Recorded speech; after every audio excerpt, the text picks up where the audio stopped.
So this is a talk that actually came, it started as the AARC, as an AARC talk when they were coming up on their 70th anniversary. I gave a talk, and then for the 75th anniversary, the OSRC asked me to do this talk earlier this year, in their meeting this summer, and it went over well, and I suggested it to Colleen. So I'm just curious, how many of you have worked in home care?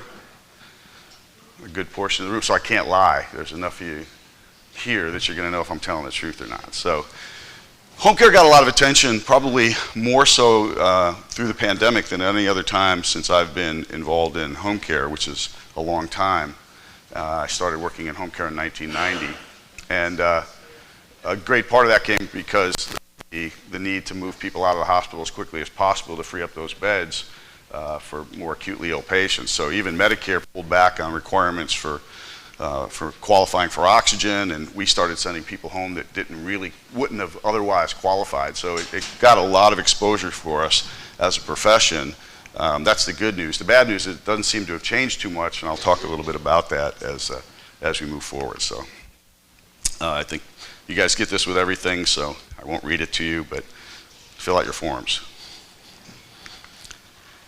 The objectives are also covered, so I don't have any real disclosures. I do work for a medical device manufacturer in the home care and post-acute care, and I still serve I'm a trustee to the American Respiratory Care Foundation. So home care came from humble beginnings, definitely. It grew out of demand, like much of what respiratory therapy grew from.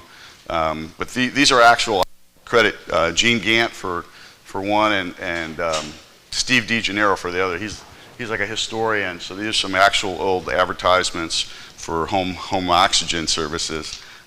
So I'll give you a true or false question to start this. Home respiratory therapy is the result of a collaboration of leading clinical, healthcare, economic, and health policy thought leaders with a mission to develop a transitional care model intended to expand the role of respiratory therapy into the patient's home, with the primary goal is to improve patient care and clinical outcomes. That's a true or false question. Is that how we started? Say false. I'll let you hang on to that, and I'm going to tell you along the way. So just a kind of a quick background, and last year, for some of you who were there, I did some of the work on the silver bullets in healthcare, which was kind of a historical, something I did in my master's program. That turned into a lecture about how we got where we're at and how the government always tries to solve everything through a law, which often ends up in unintended consequences that didn't work out quite like they thought. So just to kind of, where did we grow from? We grew out of, pretty much 1965, Johnson's Great Society, the Social Security Act, that created the programs Medicare and Medicaid. Without those, the establishment of what we do probably would have been a lot different pathway, because if you look at other countries who don't have an infrastructure as strong as like our Medicare and Medicaid systems that kind of set policy for private care, most countries don't cover home medical equipment or home oxygen. Only really the westernized countries, so Western Europe, UK, Japan, Australia, but most of South America, no. Asia, India, where billions of people live, they don't have any kind of organized healthcare programs like we do, and definitely nothing organized outside of the hospital. So, so this kind of laid the framework for it. Out of these two things, you had Medicaid. Medicaid was created as an element of the act. That went into law in 1965. But just to show you how wrong they were, and this kind of goes back to my other lecture, but everything they said and thought was off by a country mile by the time it was all said and done. And you can see here in 1967, they were predicting that it was going to be about a $12 billion expenditure by 1990, and it was $110 billion. So they just missed by a little. But the influences of this are still with us today. And whether you agree or disagree if Johnson had a good plan and the Social Security Act was a good thing or a bad thing, it's central to our healthcare system in the United States. The biggest spend is in the Medicare and Medicaid programs. More than 43% of the people in the United States are in one of these programs. So we're not far from socialized medicine because almost half the country is in socialized medicine, you know, in a government-funded program that we pay through our tax dollars. And if you count the next group that we pay for, which would be federal employees, more than half of the people in the United States get their health care paid for by our tax dollars. So we're not as far off as they'd like you to believe. But you can see a lot of spend. In home care right now, the greatest expenditures are around these three things. If you look into the actual spend from a respiratory care standpoint, oxygen was at the top for decades, but they cut it so bad it actually has fallen down the list quite far. It's not in the, so I think it's still in the top 10 for stationary concentrators, but it used to be #1 for decades. It was just always at the top of the heap. Home ventilation moved up with the advent of, in the growth and popularity of non-invasive ventilation.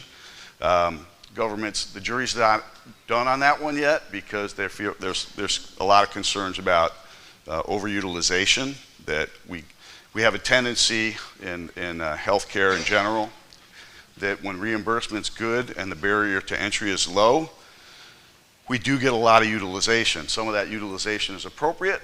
I would argue most of it is appropriate, but there's always a portion that's not. And so that's what the feds are looking at right now. And we're likely to see over the next couple of years some changes into the home ventilation regulations. You can see the enrollment is pretty big. And like I said, almost half the country's involved in that. So DME it's actually part of the statute. It's written into, written into the law. And this is the actual definition that comes out of that. So they weren't thinking about ventilators. They weren't thinking about disease management. They weren't thinking about complex pediatric patients going home with trachs, tube feeds, IV therapy, mucus clearance technologies. You know, I did complex pediatric care was our specialty. I had the contract in Cleveland for Rainbow Babies and Children's Hospital for a long, long time. So home pediatric ventilation and adult ventilation was what my company focused on. Those weren't concepts. In fact, when I started in home care in 1990, Rainbow Babies and Children's Hospital didn't discharge children on oxygen. They kept them there until they weaned them. So we had kids, I took one of their first home oxygen patients home in 90 or 91. I think it was around 91. It was a higher flow patient because it was a trach, and she was on like 30% or something like that, 35%. For a small child, that's fairly high FiO2. And she had been in the hospital 9 months before they made the big decision to discharge her home.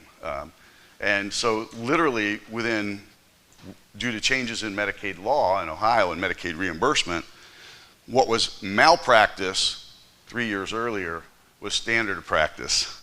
Like, we weren't allowed to do these things in the home 3 years earlier, but because Medicaid stopped paying the hospitals and started a DRG-like cap on these long-term pediatric stays, all of a sudden they couldn't wait to call me and push him out of the hospital as fast as possible. So one of the most important deficits in the law is that there are no clinical services associated with durable medical equipment. It was written as a benefit tied solely around the equipment, the rental and or purchase of medical equipment and supplies, and really heavily leaning on the rental. And that's where the durable comes in. So what we used to call the bent metal part of our industry, the hospital beds, the wheelchairs, the walkers, you can reuse those patient after patient after patient if you'd like. They've gotten so cost effective now that they generally just outright buy them or do what's called a capped rental, which really isn't a capped rental. It's a cheap lease to own program for the federal government. Because if you tried to do that with, like, if you went to a Lexus dealer and said, I got this great idea, I'm gonna buy a car from you, I'm gonna lease a car from you for 36 months, and then I get to keep it as long as I want. And if anything goes wrong with it, you have to pay for it and replace it for me. How's that working out? That's what the government does to durable medical equipment, in essence. So, you know, for most of the part, you know, from the 60s on, you know, from the introduction, and by the way, some of this did exist before Medicare and Medicaid, and you could talk to some of the folks older than me. One of the reasons I get to give a lecture on the history is it just simply means I'm old, and I've been doing this a really long time. But there are actually people older than me that I know who were my mentors. Why'd you look at me? Collie's not older than me, I don't think.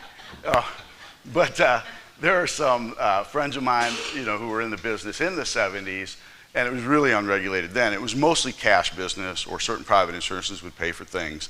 And if you see in our industry, you see like Abbey Home Care was a big home care company, for those of you who remember Abbey. You know where Abbey came out of? A to Z Rentals. So you could rent like a backhoe and a hospital bed at the same place, and a party tent for when you were done. So really, much of this was, very fragmented. It was based around the rental, often short term, much more like hospice. People would go home to die, and they wanted to be with their families, or the hospital needed to get them out, or they ran out of money. And I remember my grandma was in our dining room, and that's where she died. They sent her out of the hospital. She had cancer, it was terminal. They sent her home with it was a hospital bed from an A to Z rental company, and she was in our dining room for about 6 months before she passed away.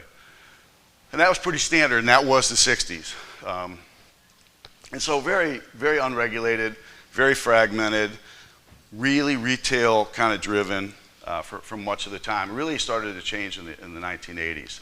And again, this is where they came from. So these are like, at least in the regions I was in, you grew out of one of these four things. That was most of it, was either an equipment rental company. You had the infrastructure, right? You had trucks, you had guys with a strong back who could deliver heavy crap.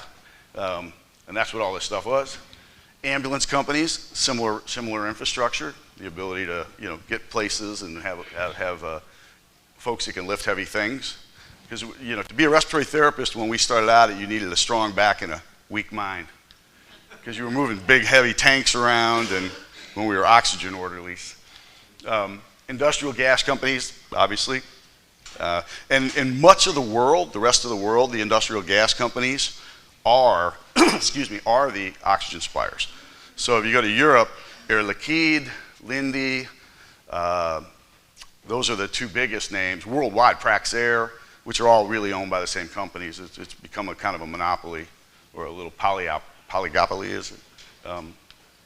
And then pharmacies, and this is actually where my business started. My partners, so I was a partner in home care and pharmacy business for about 15 years.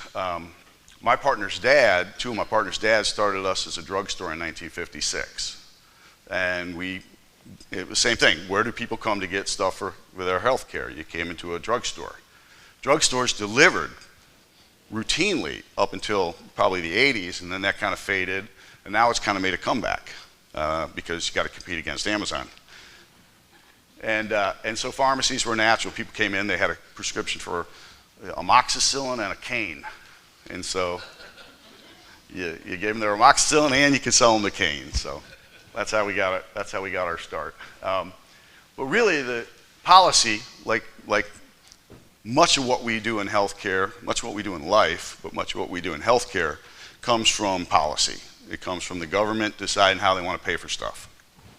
And so those of you who worked in the field in the 1980s are old enough to remember the introduction of DRGs, diagnosed related groups.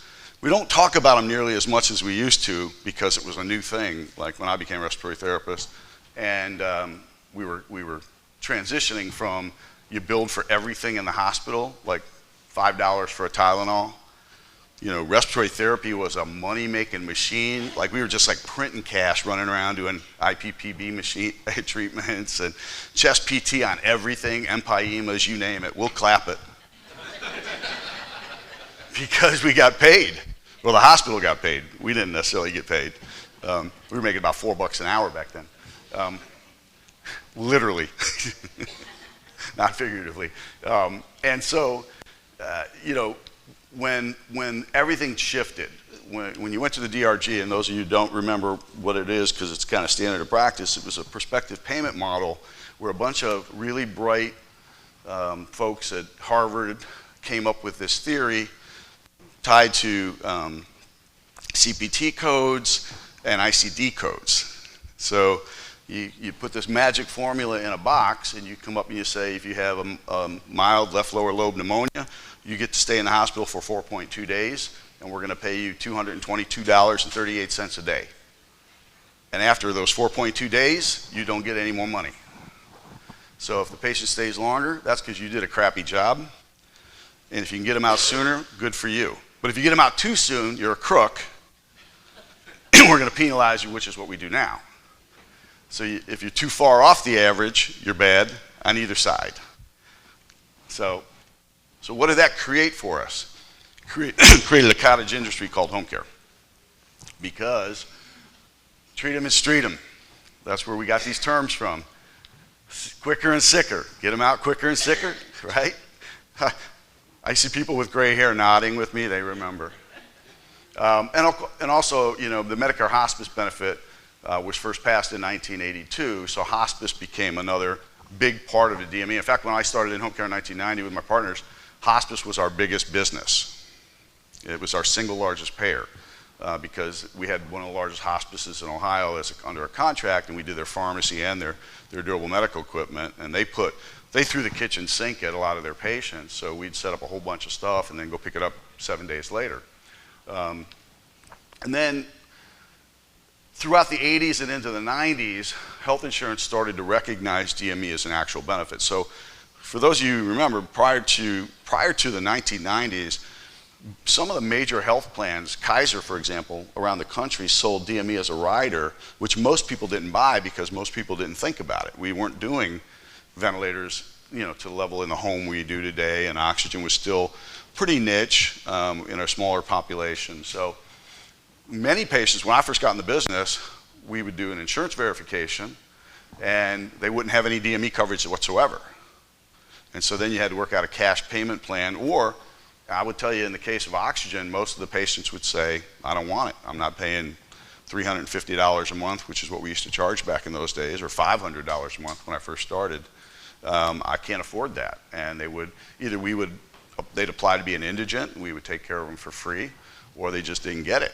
And that's how it worked for a long time. And then more and more insurances. Now, if you were Medicare had the program, which they'd adopted. So DME riders are now standard. I haven't seen anybody who doesn't have a DME coverage in a long time. I don't know if those of you still working in it, if you encountered it at all, but I think it's a thing of the past. So, you know, and then just healthcare happened, right? Preemies. When I went to respiratory therapy school, if you were before 28 weeks, you didn't make it. A great probability you weren't going to leave the hospital.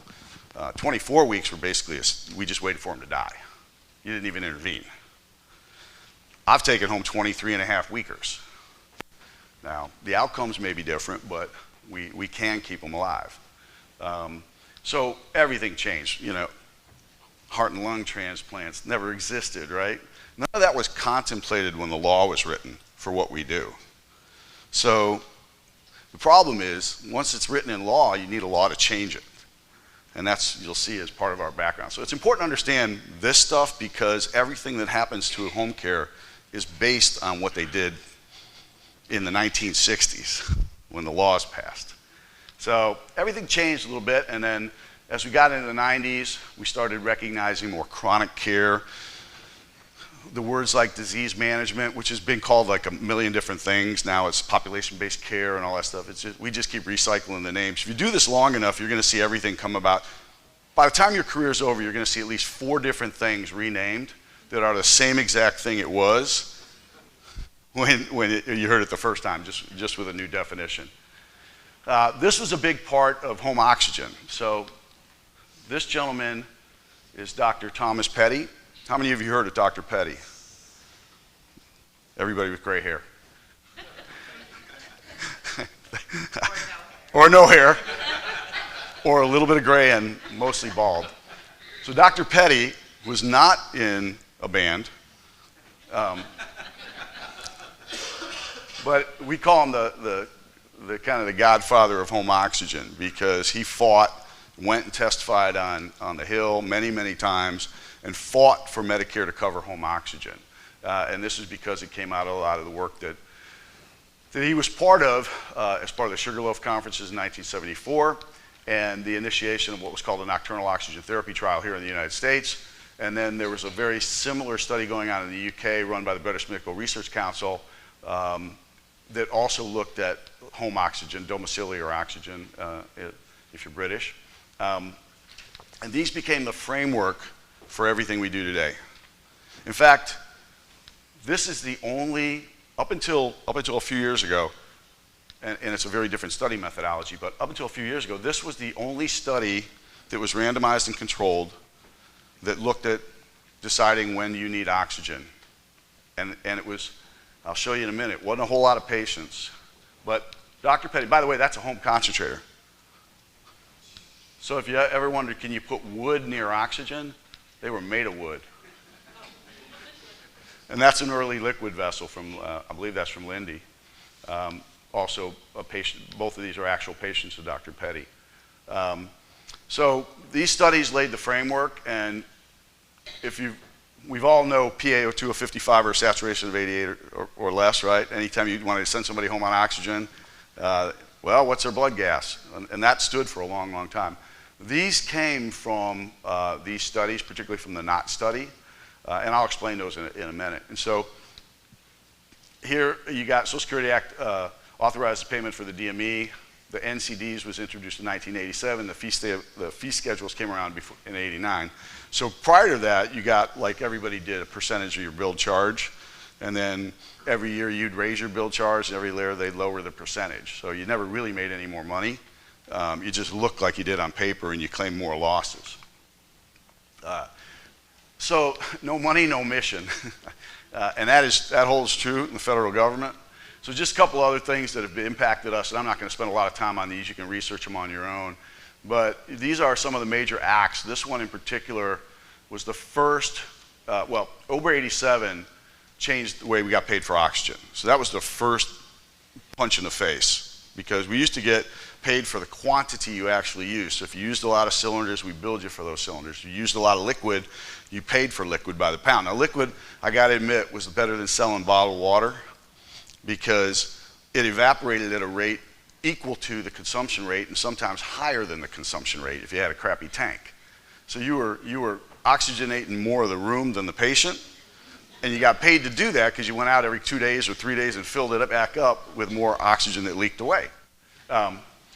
So they said concentrators were at a place where they were accepted and recognized as safe and effective clinically by 1987. Even though the early concentrators were crappy in comparison to today's concentrators, they were functional. So they said, we're not paying for consumption anymore. They went to a DRG for home oxygen. And they went to what they called a modality neutral payment system. So no matter what system you had in your home, you were getting one payment. Now it was still fairly high payment at that point. It was still, depending on where you were in the United States, between like $400 and $500, and it started to go down after that. But comparatively, what you were getting paid changed dramatically. That was the first hit. I remember when I got it, that's when I got into home care when this was going in place. People were like, you missed it, man. You're in at the wrong time. We're getting out. I just sold my company.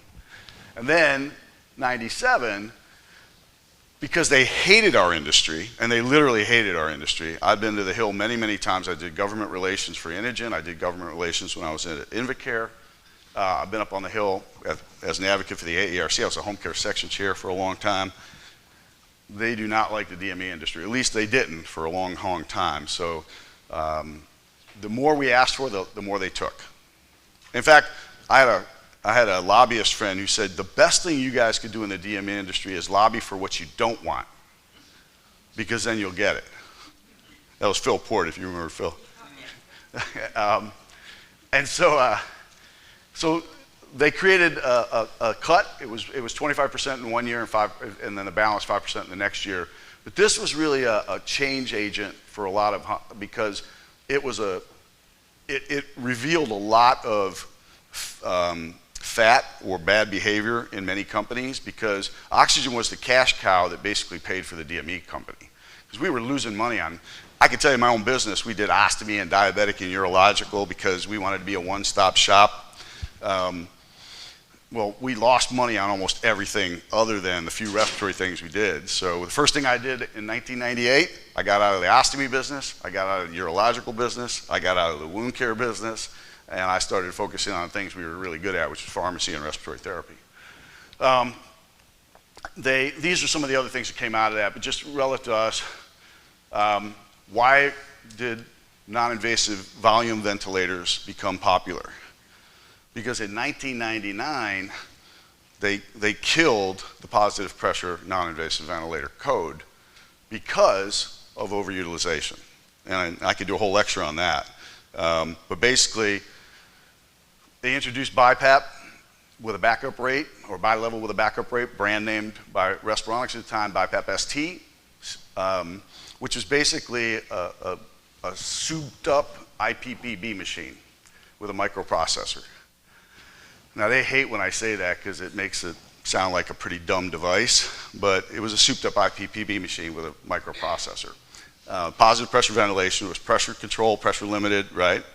I think the maximum pressure was 25 centimeters of water at the original one. The first CPAPs I ran and BiPAPs were belt driven. They had a little belt.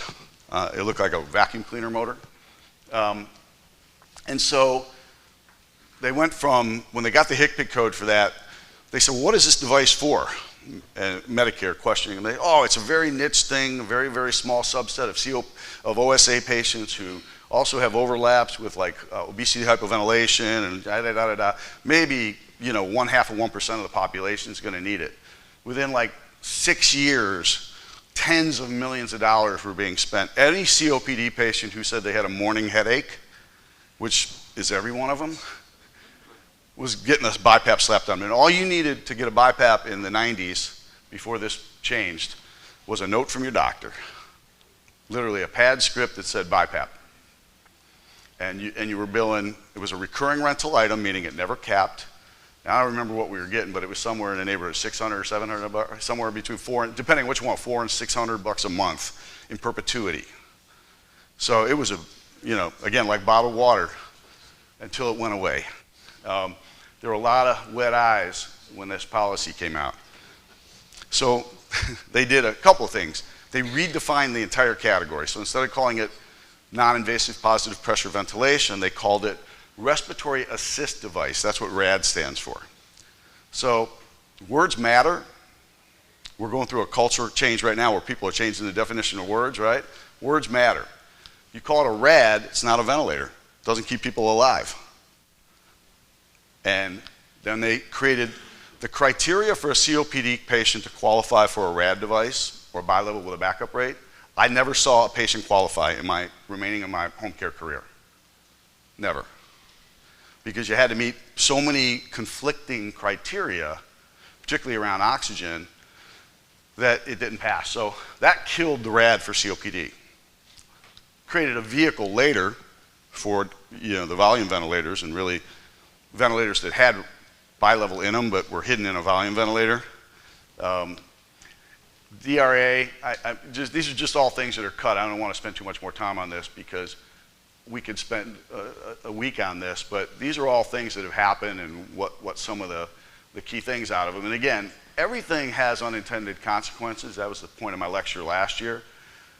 So you go in with these altruistic ideas, and you don't think about all the unintended consequences. And the unintended consequences come and bite you in the ass later, often decades later, millions and millions and billions of dollars later that went into a toilet, and now they want to cut something else to make up for the billions they lost for the unintended consequences of what was created. So it all sounds good on paper when you're sitting in a vacuum in Washington, D.C., but it doesn't always play out the way you hope. So most of you have heard all these things, but there's just a lot of things that have come out of these acts. This one, next to Johnson's Great Society and the Balanced Budget Act, is the patient protection. This was Obamacare, for the more popular term.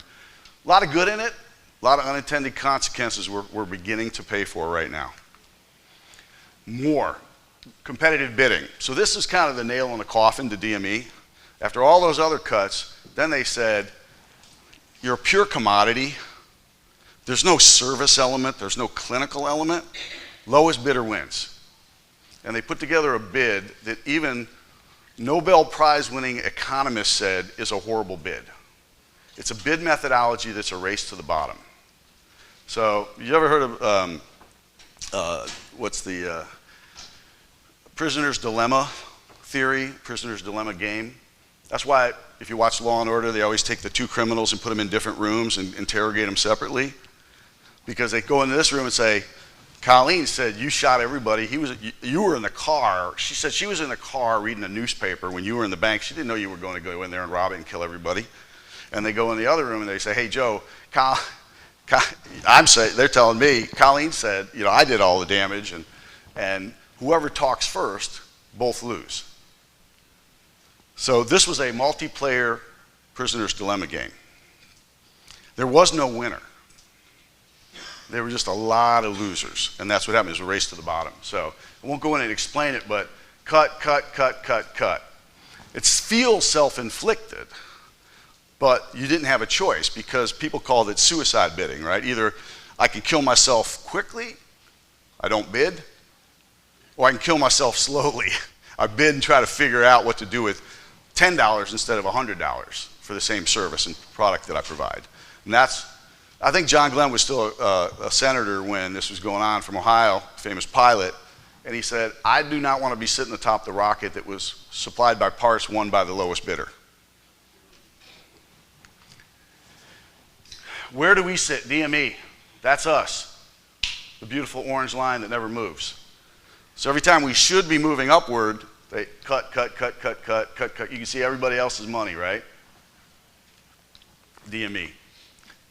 Again, DME. From 10 to 19, 50% reduction, right? Just showing you some stuff. So, to my point, I've really already commented on this, the law of unintended consequences.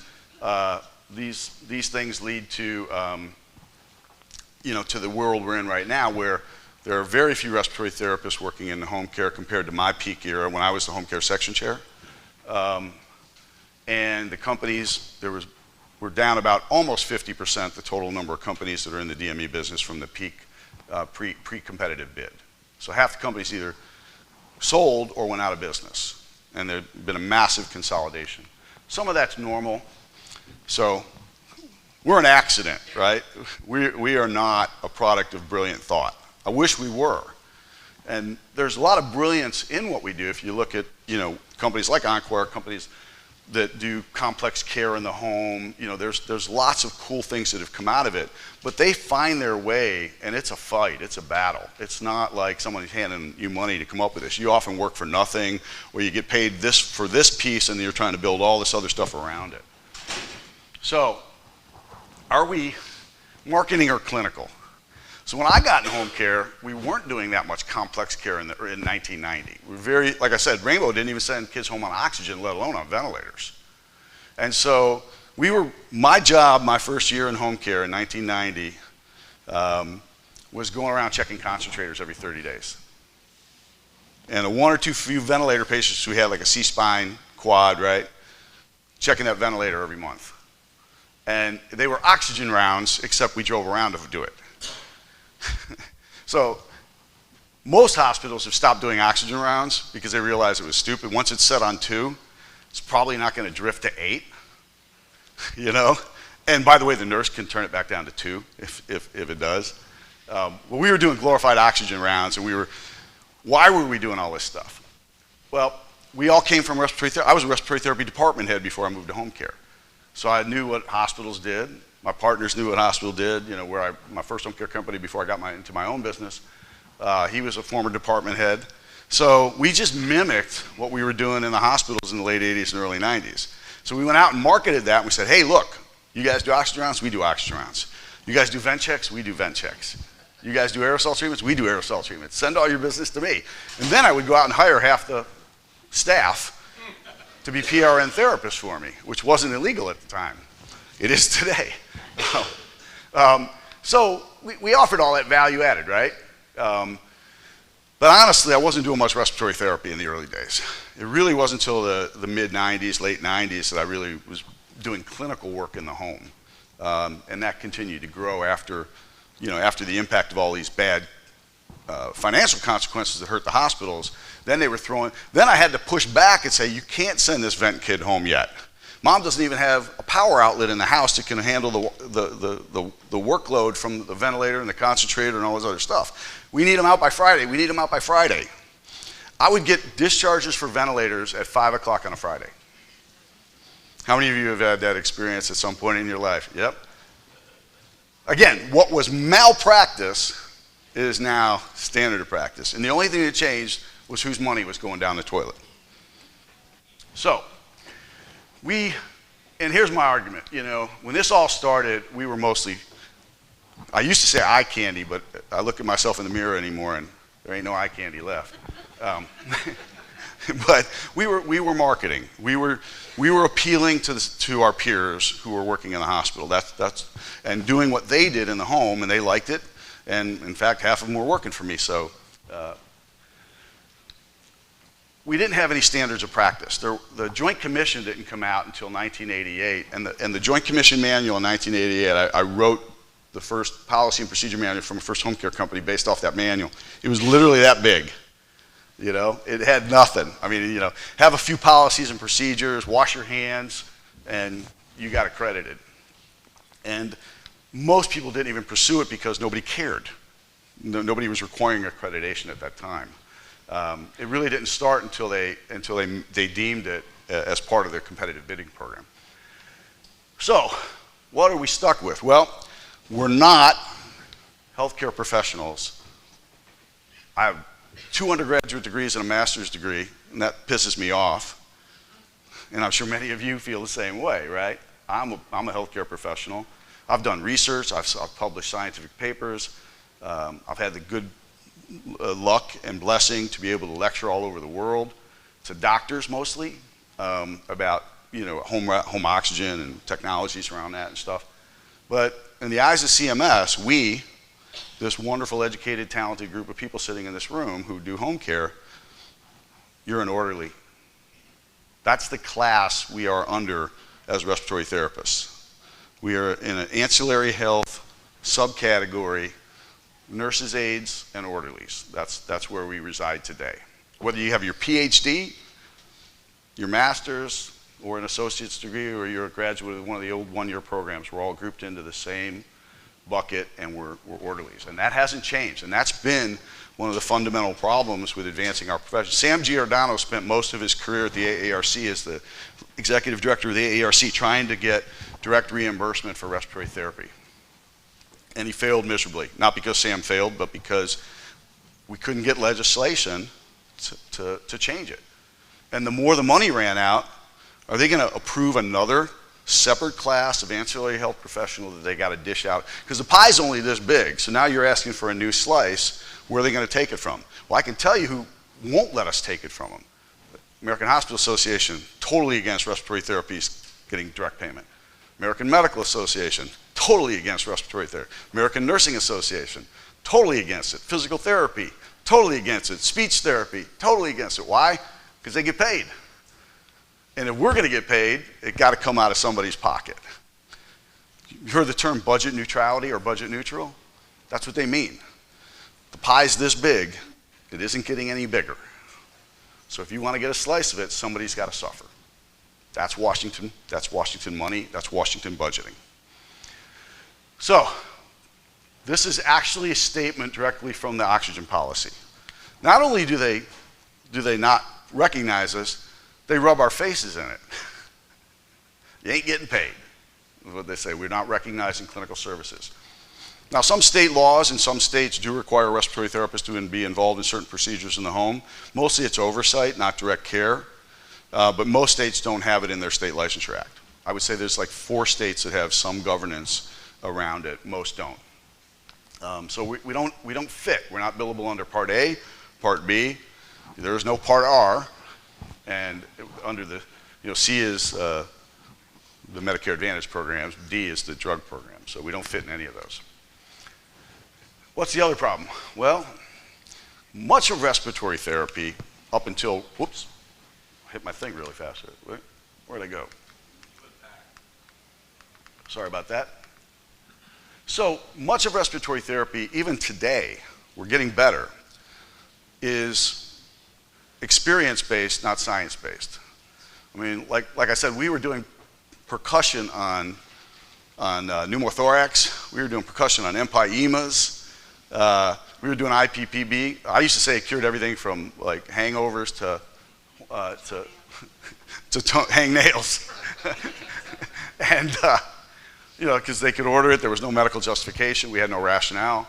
The Sugarloaf Conference is what got rid of IPPB. They looked at all the literature and said it didn't do anything, just wet nebs. And that was basically what killed IPPB back in the 1970s. Even though when I took my exam in the 80s, still like 60% of the questions on the CRTT exam tied back some way or shape or form to IPPB, I think. So, you know, we have this gap of scientific evidence that supports what we do. And most of what we can do, and I had opportunities to publish some of our work in the 90s and 2000s in our home care business, it's observational. So it's not randomized control. First of all, RCTs are overrated for everything except drugs, because it's very, very difficult to do a really good RCT, a randomized control trial. And once you get outside of the walls of academia, in the real world, you can't control which box they see in their house. You can't blind them to the ventilator or the airway clearance device or the suction device. You can't do that. And you clearly can't do it on scale. You might be able to do it in a very small, but you have people out in the home. There's not a 24-hour-a-day clinical supervisor or a research advocate doing making sure you're doing the protocol right and all that kind of stuff. So we do observational. You try something, you follow it longitudinally for a period of time, and then you report on it. And that's what our work is. So we do have studies, and we do have science that says this is better than that and this, but they get rejected because they're not controlled or because the N isn't large enough, you know, you didn't have enough power in your statistics, something along those lines. The academics will always find a reason why that study is not meaningful enough to change behavior. And that's kind of what happened in home care. I had a disease management, I did a program with Rainbow Babies and Children's Hospital, and Tom Kallstrom and Tim Myers at the time who'd been at the ARC, were previously running the ARC. They ran pediatrics and a big asthma program. We did a disease management program in the mid-1990s with the payer that was owned by UH, which was called QualChoice at the time, to look at asthma was their number one diagnosis for pediatrics and number one hospital admission and number one expense in that population. We did an outpatient disease management program where I had respiratory therapists do 3 to 4 visits, education, assessment of the home. We dispensed plastic mattress covers, pillowcase covers, you know, spacers, vacuum cleaners. I mean, we did all kinds of stuff, and it was a very small study because it was hard to get the people in the study. It was their Medicaid HMO. It was a very difficult population to get longitudinal work on, to get them to be consistent over a time period. Published study, I think it had 20 patients in it, and we looked at the prior year of spending and the year after with the payer, and we published it. And it was an order of magnitude difference, the amount of money we spent on these patients the year after they were in the disease management program versus the amount of money that was spent on them in the first program. Took it to the head of the academia, who was behind QualChoice. It was a pediatric pulmonologist. Not a big enough study. That's just regression to the mean. Regression to the mean meaning anytime you come out of a cycle of high hospitalization, you generally have a period of low hospitalization because you just got a lot of treatment, right? So it keeps you out for a while. And we got paid for a while, and then the program went away. They decided if they were going to cut something, they were going to cut it, even though it worked. And whether all that savings came from the program or half of it, it didn't matter. 5 patients paid for 20. And that was the return on investment. But it's very hard to do good research and get defined by it. There is something called clinical respiratory services. The Joint Commission was first to introduce it. Some of the other accrediting bodies have something similar. The Joint Commission is probably the most robust because it's the oldest. And they define it, and they have rules around it. Most companies don't pursue this accreditation because you don't get any extra payment for it. And all it does is trip you up for more opportunities for the Joint Commission to ding you when they come in. So it's a slippery slope. I did it for my company. We we marketed that we were clinically respiratory, and I don't know if it did any good or not, but again, it doesn't require them to do it.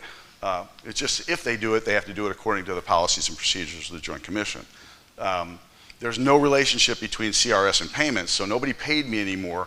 So the guy across the street who employed no RTs got paid the same amount of money for his home oxygen as I did. So who was the smarter guy? It wasn't me. You know, I went home and slept good. I hope he didn't. So what were we? You know, industry. Do you know how many times I've been called industry in my career? Enough that I like to punch people in the face. I've done as much clinical work since I've been in home care as I did when I was in acute care. I've done more clinical research and more science since I moved to manufacturing than I did in home care or in my acute care background. Yet I can't publish a paper in respiratory care as first author. I can be a second or third author, but I can't be the lead author. Why? Because I'm dirty. That's how they talk to home care people. When I became the home care section chair in the mid to late 1990s, I was called industry by Sam Giordano. You industry guys are just in it for the money. Sam and I had a lot of wrestling matches. And trust me, I'm a better wrestler.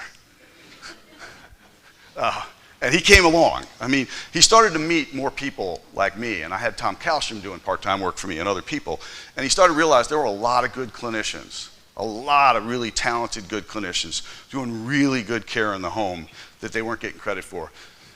And they only did the stories about the bad guys that were billing dead people for wheelchairs, right? And that's where we got. So we were the dark side, man. You went over, and I remember when I first became a respiratory therapist, a home care therapist, I had been a hospital department head. My title was Director of Respiratory Therapy. So we had a thing in Northeast Ohio where I'm at called the Northeast Ohio Respiratory Care Managers Association. And again, this is still when every department had a manager, an assistant manager, an education director, this director or that director. So it was a big thing, and they would all get together because you can't throw a rock in Northeast Ohio and not hit a hospital. We have more hospital beds in just our quadrant in Northeast Ohio than Kentucky and West Virginia combined at that time. A lot of hospitals. I mean, you could literally be in one hospital and look across the street and see in the window of another one. There were a couple places in downtown Cleveland like that. So there were a lot of directors. So they had these cool monthly meetings where they would get presentations, that they would share ideas and all this kind of stuff, and I thought this would be awesome. So I filled out my application. I didn't own the first company I was with, a small company called Liberty Medical. And I sent my application as Director of Clinical Services, and I got a rejection letter. And they sent my check back. It said, your industry. You're not allowed, our bylaws prevent you from being a member. You're not a respiratory care manager. So I kept that letter, and over time, the board of directors of the Northeast Ohio Respiratory Care Managers Association, all of them lost their jobs in hospitals when the downsizing occurred. Half of them ended up working for me. I reminded them of that during their interview. Life comes full circle. You never know who's going to be your next boss. And then I hired them because they were good people. But that's how we were viewed. It wasn't them, it was the culture of the industry, right? If you didn't do what I did, you must be because you were a criminal. Now, I think we've earned our place, but just as we were earning our place, there was a point where there was a complaint at an AARC Congress a number of years ago that home care had too many lectures. Probably Colleen complained. Lewarski got all the lectures. We had such a big population of people in the home care section, and we were getting so much attention. We had papers published. It was just a really cool time for us, right? We had a couple thousand members of the association, a member of the home care section. And it was like the biggest complaint I got that year as the home care section chair was they couldn't go to all the lectures they wanted because they were running concurrently, which was the best compliment we got, because before that we had like 2 lectures and they were always Patrick Dunn talking about managed care. Not that there's not, Patrick's an incredible speaker. If you've ever heard him speak, he's a fabulous speaker. But you can only hear Patrick talk about managed care so many times. So we've done all these things, and we are, but I think, unfortunately, I think we're fading. We're fading a little bit into the past. So this is what I did once we started taking the complex patients, we were actually hands-on clinicians and doing the setups. We were setting them up, we were doing the regular follow-ups, we were sending reports to doctors.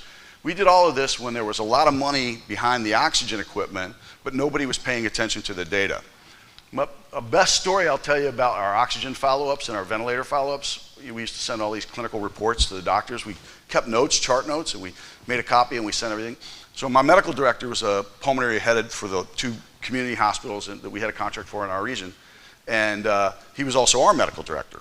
And so I met with him once a month.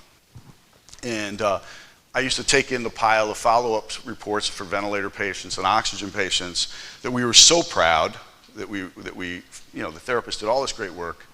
And I bring them in a big stack, very proud. And I'd say, I just want to, thank you again. And, we'd have our meeting, whatever the topic was going to be for that day. So after a few months of this, he puts his arm around me. He says, Joe, we love your company. We like doing business with you. You're a good guy. Your people are good. You got to stop bringing me all this paper. I can't read this crap. I don't know what to do with it. And if there's something bad in here, I'm going to be liable for it if I don't read it. So how about you just stop sending me all this crap. Call me if there's a problem. That's what I learned about exception reporting. But it was also, a beginning of understanding we were doing a lot of stuff because that's what we did in the hospital, but nobody was reading our notes in the hospitals either, by the way. I don't know if you ever knew that. Nobody but the Joint Commission and your boss, maybe. So today, this is where they spend most of their time. Ventilation has become the #1 time consumer, followed by sleep. That's where they spend the bulk of their time. I see a lot of you nodding. Almost nobody does aerosols done by a respiratory therapist anymore. And many companies have taken the RT out of oxygen, except maybe for titrating a conserving device. And not all the companies do that. I would say about 50 to 60% of the companies do have a therapist involved in that, and then the balance just set it at 2 and let it go. And if you want to understand why that may not be the best things, come to my lecture this afternoon, and I'll tell you that.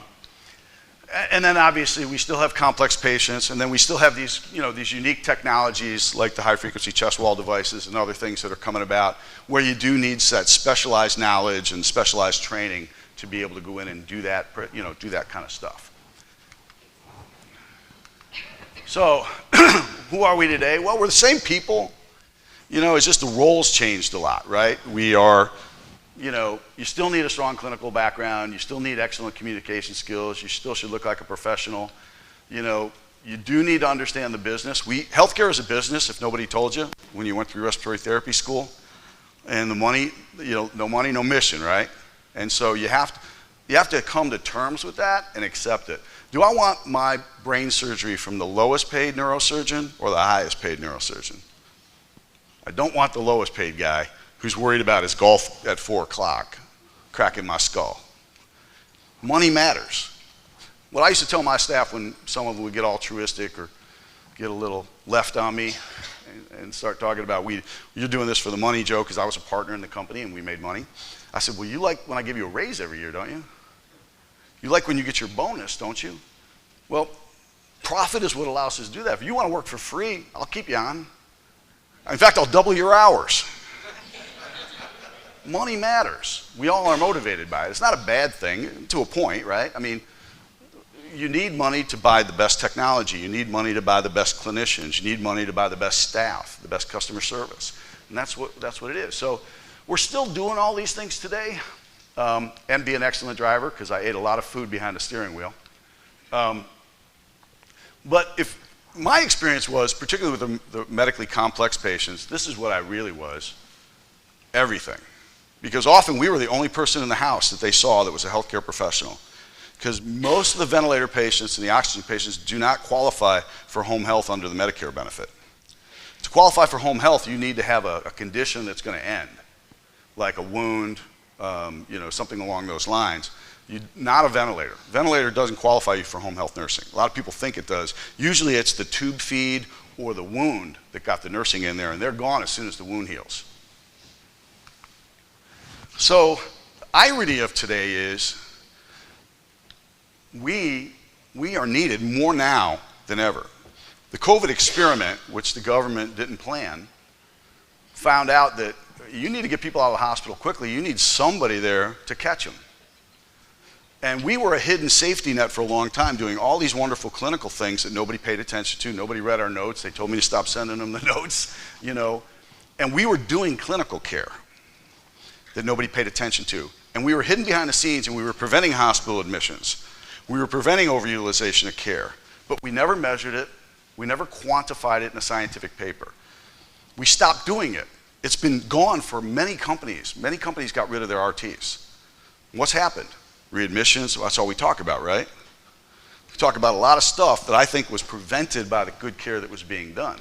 So all of this is kind of, everybody wants to be home. No one, being in a hospital is like the worst experience. It's like trying to be sick and need care in a casino in Vegas.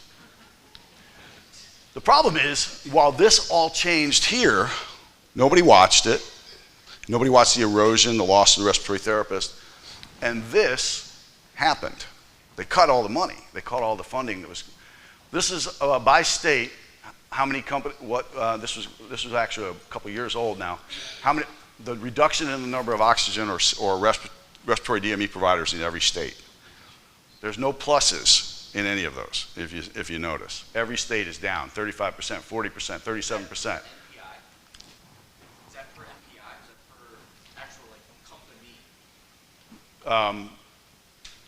This is for the geographic area.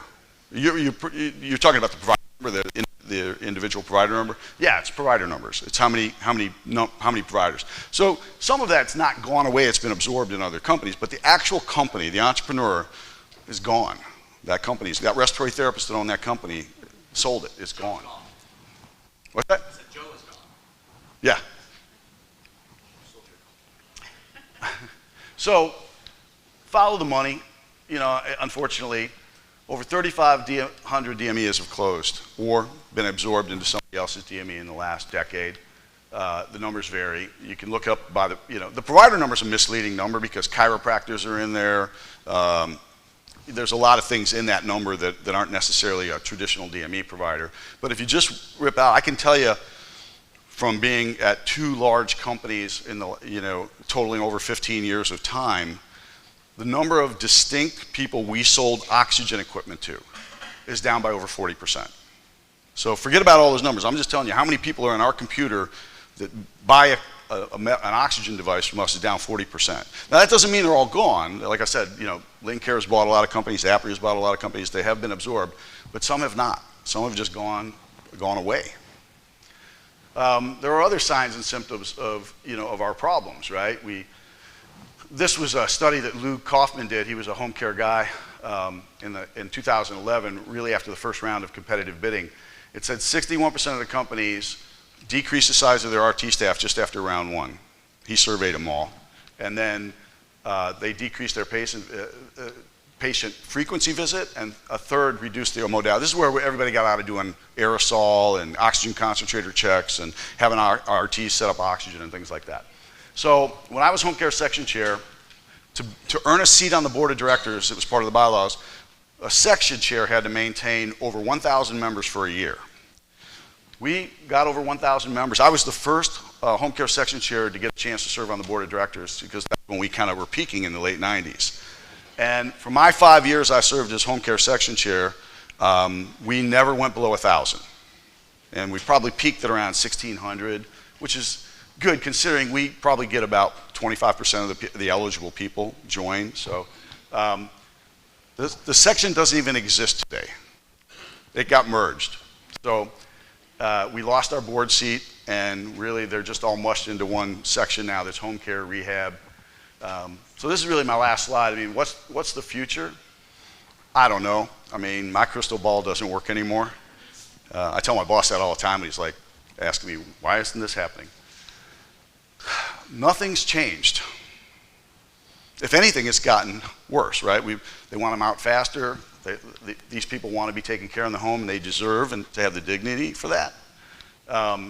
These things are happening, and they're going to continue to happen, and we need to find something, whether we get bundled into something new or they create direct payment. There has to be recognition, and I hope COVID opened the eyes. We heard the term respiratory therapy and respiratory therapist more over the last few years than we've probably heard it in most of our lifetimes. And did we capitalize on that? I don't know.